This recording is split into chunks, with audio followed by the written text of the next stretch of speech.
Assalamualaikum warahmatullahi wabarakatuh. Salam Om Swastiastu, nama budaya dan salam kebajikan. Perkenalkan, nama saya Window Magab. Saya dari Program Studi Manajemen Fakultas Ekonomi dan Bisnis Universitas Hairun Ternate. Teman-teman, di video kali ini saya ingin menjelaskan sedikit pengetahuan saya terkait dengan siklus laporan keuangan. Siklus penyusunan laporan keuangan adalah rangkaian proses yang dilakukan oleh perusahaan untuk mencatat, mengolah, dan melaporkan informasi keuangan secara sistematis dalam suatu periode akuntansi. 1. Pencatatan transaksi, yang dimana semua transaksi keuangan yang terjadi dalam perusahaan harus dicatat secara kronologis berdasarkan dokumen bukti transaksi seperti faktur, kwitansi, atau nota. Tahap ini melibatkan pembuatan jurnal umum atau jurnal khusus sesuai jenis transaksinya. Jurnal pembelian untuk mencatat transaksi pembelian, jurnal penjualan untuk mencatat transaksi penjualan. Jurnal penerimaan kas untuk mencatat penerimaan uang tunai, jurnal pengeluaran kas untuk mencatat pengeluaran uang tunai. Setiap transaksi dicatat menggunakan prinsip debit dan kredit dalam sistem akuntansi berbasis double entry.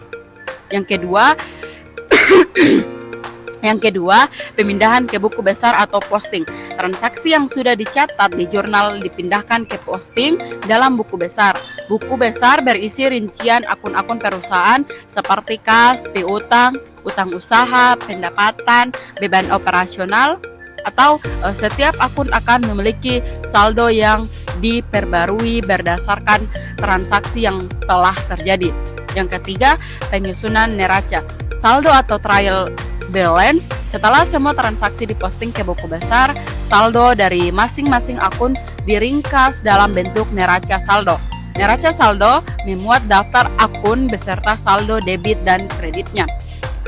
Tujuannya untuk memastikan keseimbangan antara total debit dan total kredit. Jika tidak seimbang, perlu dilakukan pemeriksaan ulang untuk menemukan kesalahan pencatatan atau posting. Yang keempat, penyesuaian atau adjusting entries, yang dimana penyesuaian dilakukan untuk mencatat transaksi yang belum tercatat atau menyesuaikan saldo akun agar mencerminkan kondisi sebenarnya pada akhir periode. Contoh yang dimana penyesuaian yang sering dilakukan, beban dibayar di muka, mengakui bagian beban yang sudah digunakan selama periode. Pendapatan diterima di muka, yang dimana mengakui bagian pendapatan yang telah diperoleh selama periode. Penyusutan aset tetap. Mencatat penyusutan aset tetap seperti mesin, kendaraan, atau bangunan. Piutang pendapatan. Mencatat pendapatan yang sudah menjadi hak perusahaan tetapi belum diterima. Penyesuaian ini dicatat dalam jurnal penyesuaian. Yang kelima, penyusunan neraca, yang dimana saldo setelah penyesuaian. Setelah semua jurnal penyesuaian diposting ke buku besar, neraca saldo diperbarui menjadi neraca saldo setelah penyesuaian. Neraca saldo ini mencerminkan saldo-saldo akun yang sudah disesuaikan dan siap digunakan untuk menyusun laporan keuangan. Yang keenam, penyusunan laporan keuangan berdasarkan neraca saldo setelah penyesuaian. Laporan keuangan disusun untuk memberikan gambaran keuangan perusahaan. Laporan keuangan terdiri dari laporan laba rugi, menyajikan pendapatan dan beban selama periode akuntansi, menghitung laba bersih atau laba rugi, laporan perubahan ekuitas, yang dimana menunjukkan perubahan dalam ekuitas pemilik modal selama periode, termasuk laba bersih, pengambilan modal, atau penambahan modal. Neraca atau balance sheet, yang dimana menyajikan posisi keuangan perusahaan pada akhir periode, meliputi aset, kewajiban, dan ekuitas. Laporan arus kas menggambarkan aliran masuk dan keluar kas selama periode, dibagi menjadi aktivitas operasional, investasi, dan pendanaan.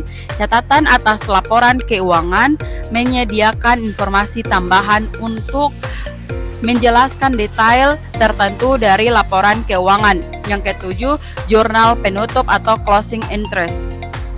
yang dimana akun-akun sementara seperti pendapatan, beban, dan akun penarikan modal ditutup agar saldo pada akun-akun ini menjadi nol di awal periode berikutnya. Jurnal penutup biasanya melibatkan pemindahan saldo akun, pendapatan ke akun, atau ikhtisar laba rugi. Pemindahan saldo akun beban ke akun ikhtisar laba rugi, pemindahan saldo ikhtisar laba rugi ke akun modal atau laba ditahan, penutupan akun penarikan atau prive ke akun modal. Yang ke-8, penyusunan neraca saldo setelah penutupan. Setelah jurnal penutup dilakukan, neraca saldo disusun kembali untuk memastikan hanya akun-akun permanen, aset, kewajiban, dan ekuitas yang memiliki saldo neraca, di mana neraca saldo ini disebut sebagai neraca saldo setelah penutupan. Yang ke-9, jurnal pembalik, reversing atau interest, yang dimana jurnal pembalik dilakukan pada awal periode akuntansi berikutnya untuk membalikan sebagian jurnal penyesuaian tertentu. Contoh, jika ada pendapatan yang diakui tetapi belum diterima, jurnal pembalik akan membatalkan pengakuan tersebut agar transaksi di periode berikutnya dapat dicatat seperti biasa.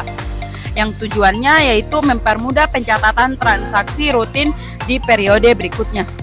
Yang ke-10, siklus dimulai kembali. Setelah semua tahap selesai, siklus akuntansi dimulai lagi untuk periode akuntansi berikutnya. Kita masuk pada tahapan-tahapan, yang dimana tahapan-tahapan ini harus dilakukan secara sistematis agar laporan keuangan yang dihasilkan akurat, relevan, dan sesuai dengan prinsip-prinsip akuntansi yang berlaku umum atau GAAP atau PSAK. Kita masuk pada kesimpulannya, yang dimana siklus ini penting untuk menjaga akurasi, transparansi, dan konsistensi laporan keuangan. Melalui proses ini, perusahaan dapat mengetahui kondisi keuangan, kinerja, dan kemampuan likuiditasnya secara menyeluruh. Laporan keuangan yang dihasilkan menjadi alat utama dalam pengambilan keputusan strategis bagi semua pemangku kepentingan perusahaan.